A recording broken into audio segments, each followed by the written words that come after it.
Today we are going to pull a BuzzFeed and talk about some controversial clips while trying not to fuck it up. Today we are spilling the tea on specifically 3 very controversial whitewashed movies that weren't very successful but still exist.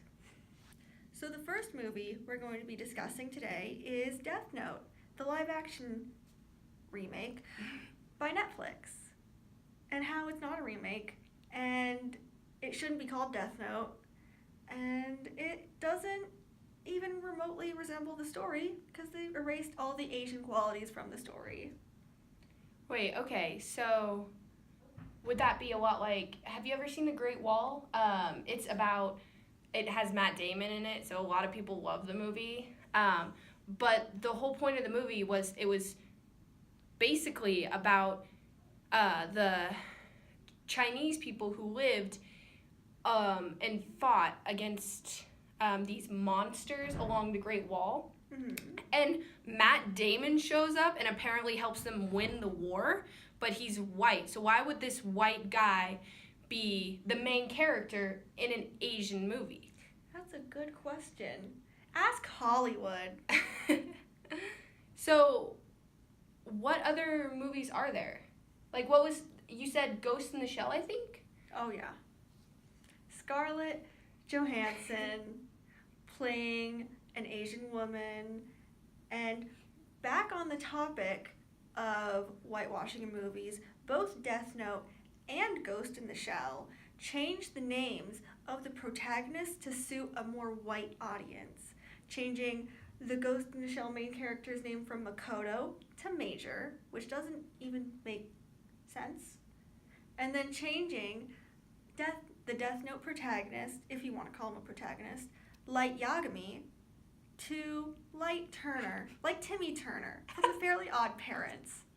So the next topic we're going to go into is the movie Avatar: The Last Airbender.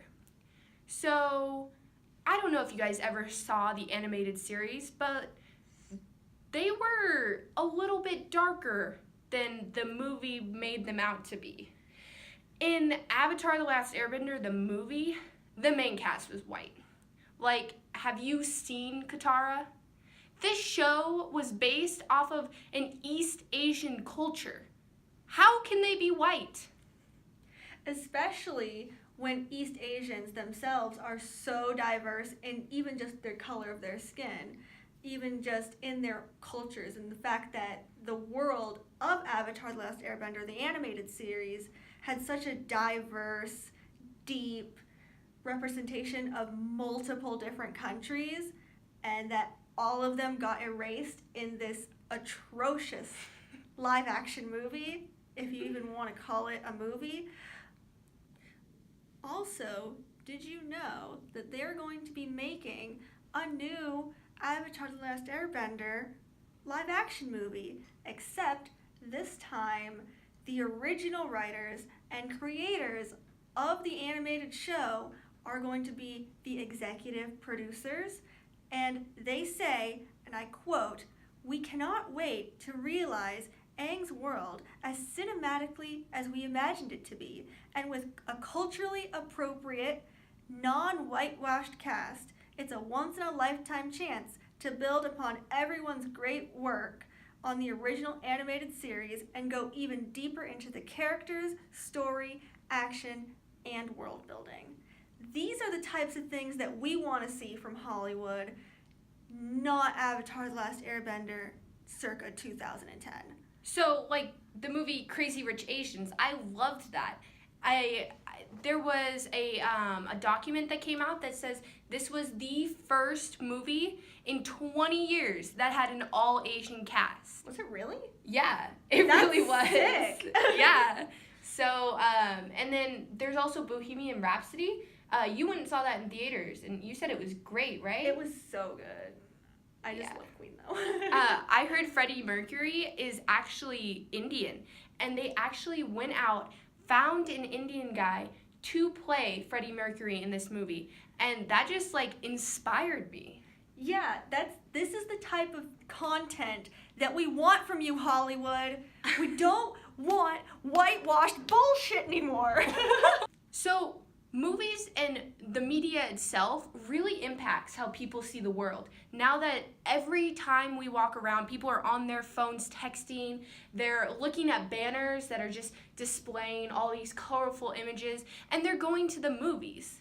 And this can really impact not only us as adults and reinforce what we've seen in the past, but it can also just start this circle of detrimentation because children are coming to see these movies.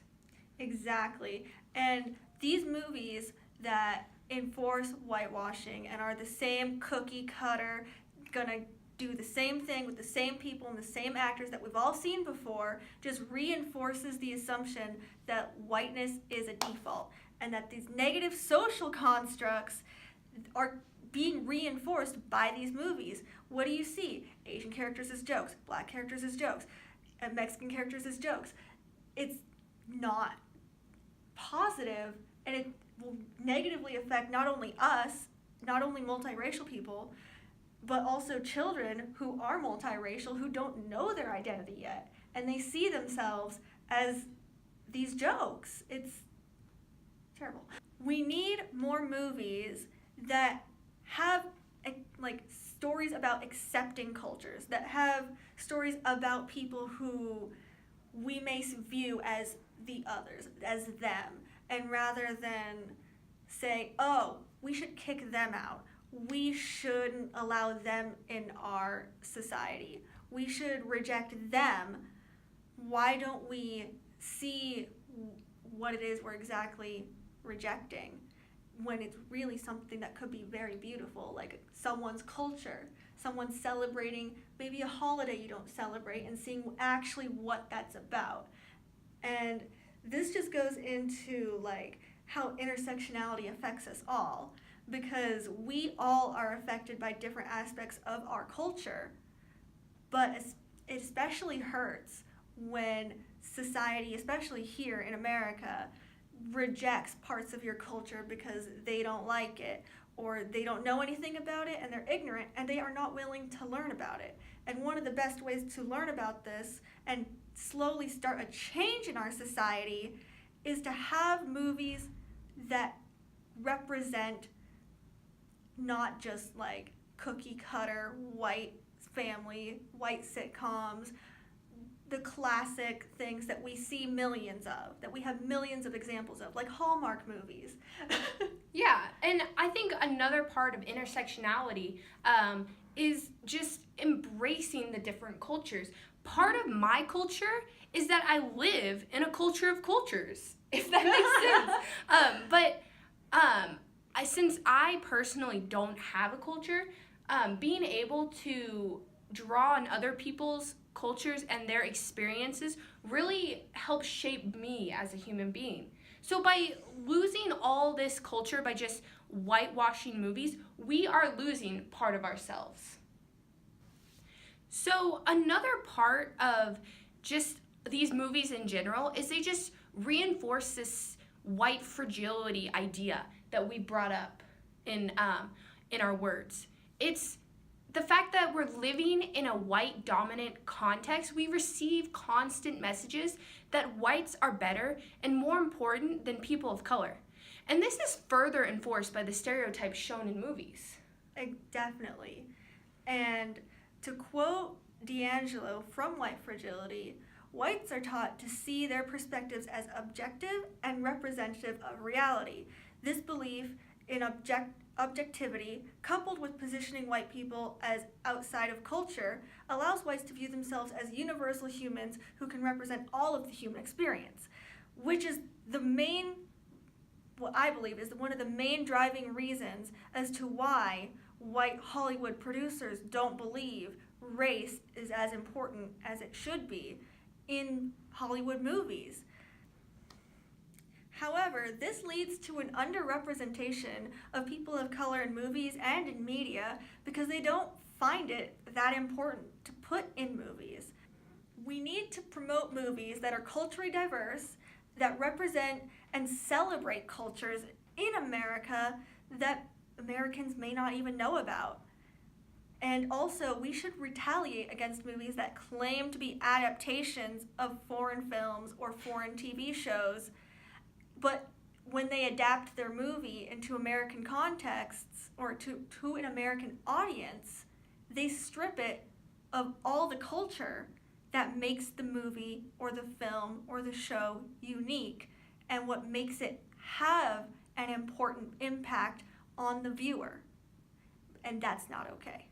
Okay, so another important part of just this whole movie fiasco is that the multicultural population in the United States is growing.